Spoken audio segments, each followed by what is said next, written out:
ખેડૂતની કિંમત થાવી જોઈએ. તો એક કહો ને તાણે ખેડૂતની જીત થાય. ખેડૂતે એમ કીધું કે ભાઈ આ અનાજ આટલા ભાવે જ મળશે. ખેડૂત એટલે શું? આ ખેડૂત જ છે અને અમે ખેડૂત જ છે.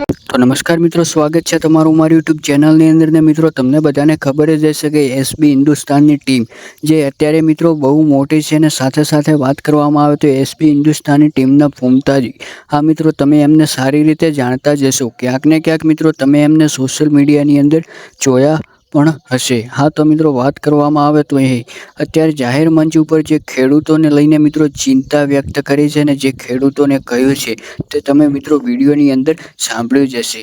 કારણ કે મિત્રો તમને બધાને ખબર જ હશે કે ક્યાંક ને ક્યાંક અત્યારે મિત્રો ખેડૂત હેરાન પરેશાન થઈ રહ્યો છે, ને ક્યાંક ને ક્યાંક ખેડૂતોને વધારે પડતી મુશ્કેલીઓ સામનો કરવો પડે છે. ત્યારે મિત્રો અત્યારે જાહેર મંચ ઉપરથી ફૂમતા કાકાએ એવું કહ્યું છે કે હવે ખેડૂતો મિત્રોને બધાએ એક થવાનો વારો આવી ગયો છે. કારણ કે જો ખેડૂત હવે એક નહીં થાય તો કોઈ દિવસ કામ થવાનું નથી. કારણ કે મિત્રો તમને બધાને ખબર જ હશે કે હમણાં થોડાક સમય પહેલાં પેટ્રોલ અને ડીઝલની તંગીને લઈને ખેડૂતોને પેટ્રોલ પંપવાળા દ્વારા હેરાન પરેશાન કરવામાં આવતા હતા. કારણ કે મિત્રો પૂરતું પ્રમાણમાં ડીઝલ અને પેટ્રોલ એમને આપવામાં આવતું નહોતું, અને સાથે સાથે ડબલ પૈસા પણ વસૂલ કરવામાં આવતા હતા. તો મિત્રો તમને બધાને ખબર જ હશે કે ક્યાંક ને ક્યાંક જ્યારે ખેડૂત ખાતર લેવા માટે જાય છે ત્યારે પણ એને પૂરતા પ્રમાણમાં ખાતર મળતો નથી, અને લાઈનોની અંદર કલાકો સુધી ઊભા રહેવું પડે છે. ત્યારે મિત્રો અત્યારે ફૂમતા કાકાએ ખેડૂતોના સપોર્ટમાં આવીને